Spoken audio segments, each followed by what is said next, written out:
Thank you, and I appreciate the update, the state of our association. I welcome the 2023 leadership team. Each and every one of them really have achieved a lot in their own right, and we're looking forward to working with you, and I believe that it's going to be wonderful. So the presentation that I have for you today is really about a couple of two or three subject areas.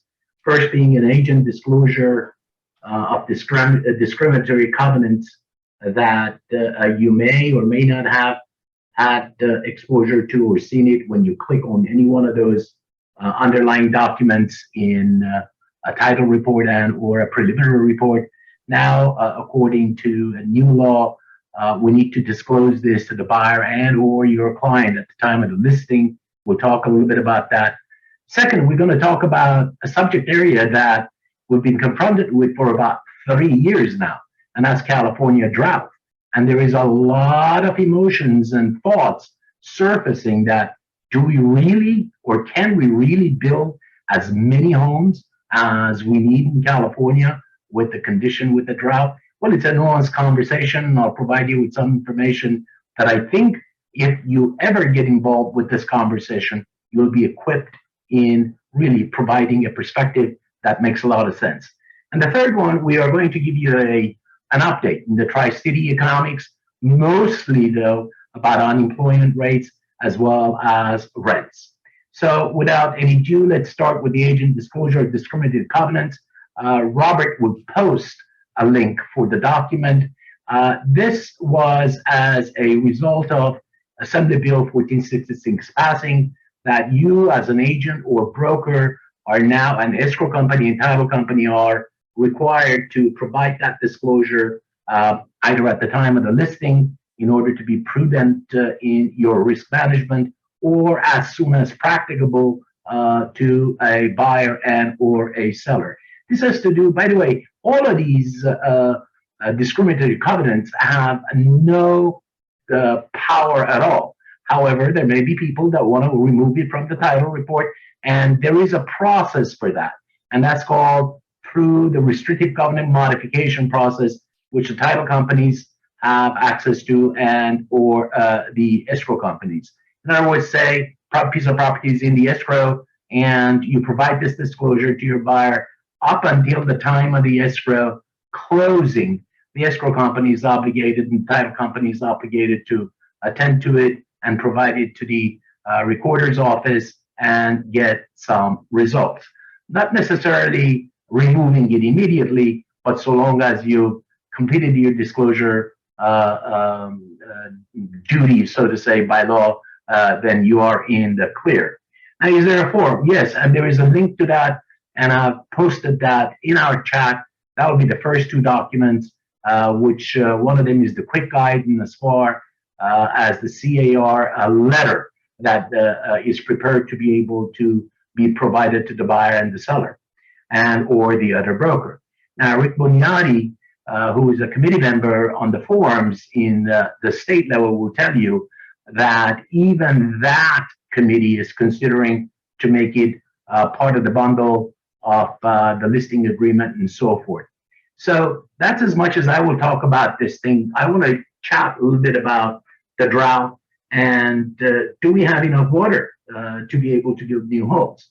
As you can see from the picture on the right-hand side of your screen, that is Lake Mead in 1983 versus 2021. We are at 25% of the capacity we were in there. Now, in short, I want to tell you the answer is yes, depending on if the state continues on the 60-year trend of reduced water usage by the residents. If there is one takeaway that you can actually store in your repertoire of knowledge in this segment is the fact that 80% of the water in the state of California is being used for agricultural use, and only 20% is being used by businesses as well as residential and residential uses. Now, half of that 20%, folks, is being used for lawns, landscaping, washing cars, pools, and spas, believe it or not, right?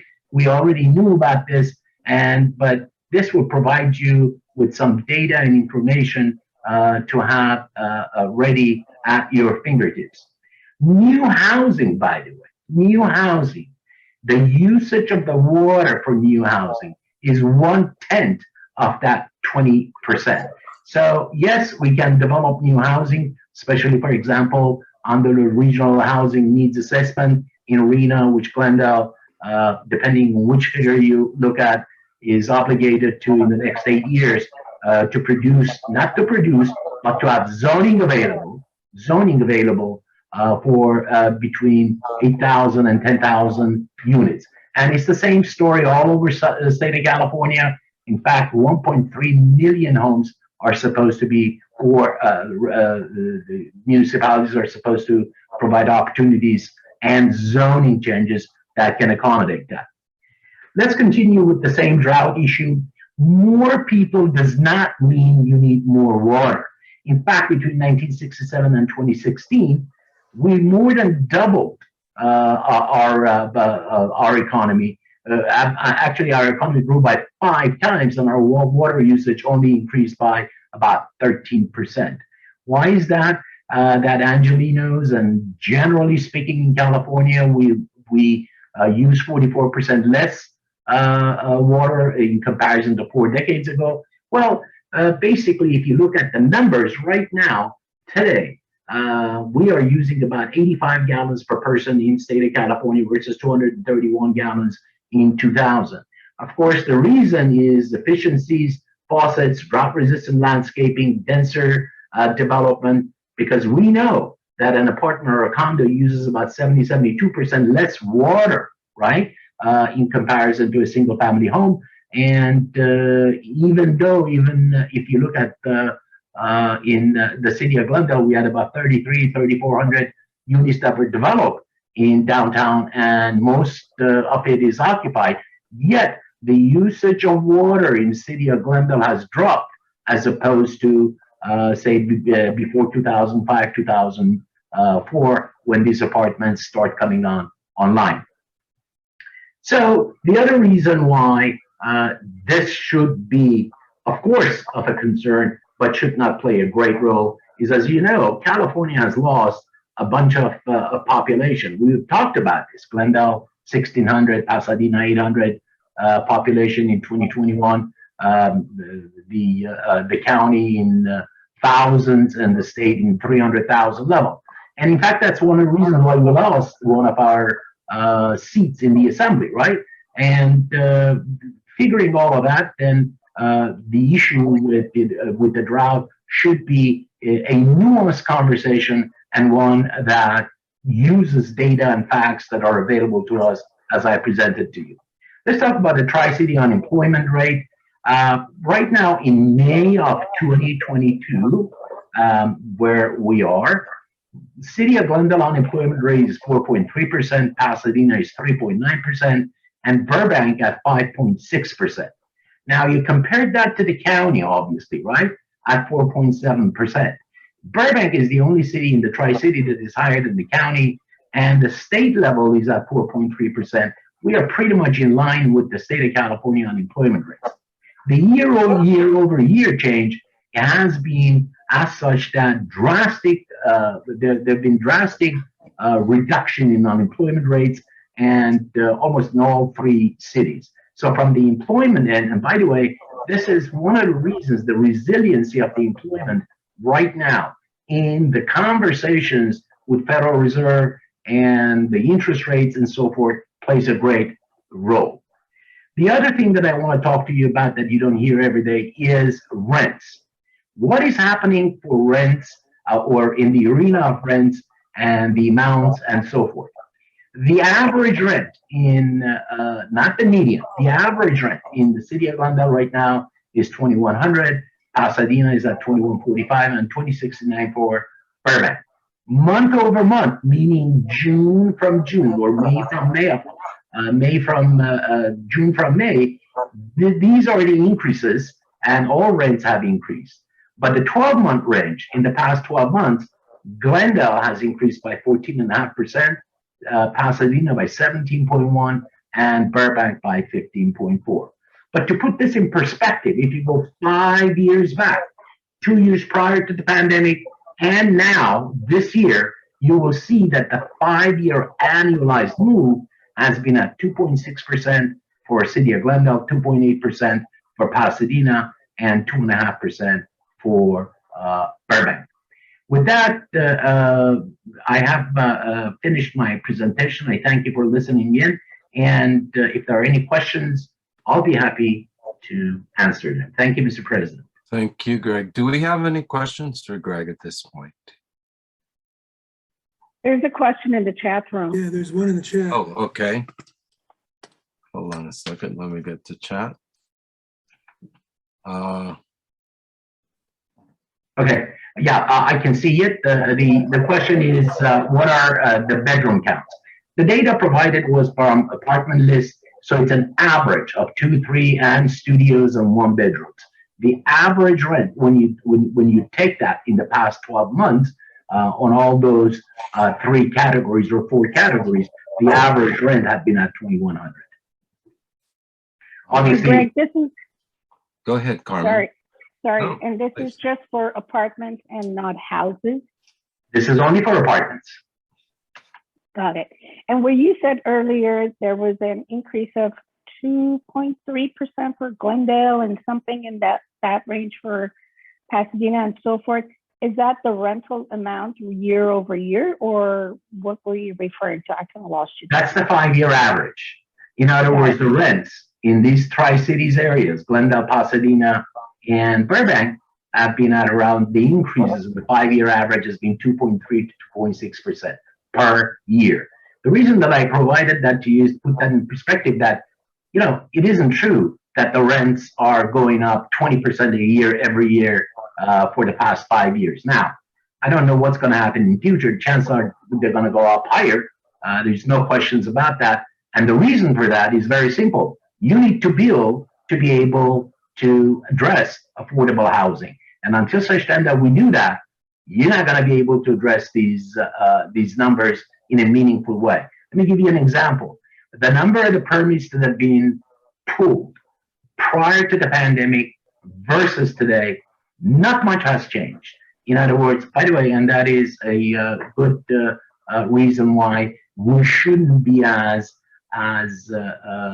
worrisome about the water issue with new development as well. So. Thank you, Greg. I believe there is another question in the chat there's for a you. question. Do you have rent data for the city of Los Angeles? The answer is yes, I do. Reach out to me, send me an email, and I'll be able to provide you with some information on that. Let me share with you because usually our MLSs do provide information, but not as much in detail as apartmentlist.com. Go to that site. I think you will find it very, very valuable, whether you have a client with 2 or 3 or 4 or 5 bedrooms, units, or 6 or 10 units or what have you. What you wouldn't see is the institutional quality, which is a different really category. But this information will provide you with some background on what has happened in the rents. Again, apartmentlist.com. Greg? Yes, go ahead. Regarding the water comment, so what I'm understanding is that there's water to build. So the reason we're not building is the same old stuff we've been facing for the last 5, 10, 15 years. It's a lack of willpower, and it's all talk and no action. Is that basically it? But we have the water, and if they say we don't, they're lying. Well, I don't know if they're lying. I will go through and share with you that all my response would be a little bit more indirect than your assertion here. However, I will say it here because we're friends. However, I will tell you, we are in a drought that has lasted about 3 years. But the fact of the matter remains that today, if you were to develop, say, 10 units or 15 units or 20 unit condo, and I am emphasizing the word condo, not an apartment, because you got to look at home ownership, right? And if you were to develop that, each unit of those condominium building uses about 70% less water than a single family home. I mean, it's obvious. You have landscaping in single family home and you don't in condominiums, or you have on a very limited basis. Having said that, yes, that is absolutely true. I mean, the permits pool, again, I shared this piece of data with you, that prior to pandemic was about 114,000 units, permits pool for building units. Today, it's almost the same thing. So nothing has changed much yet, with the exception of ADUs, by the way, right? And ADUs are the difference here that, for example, in the city of Glendale, you have 400 or 500 permits that have been pulled for ADUs. But even then, Ira, 400 or 500 units versus 28,000 housing stock in the city of Glendale. It's minuscule. Drop it in a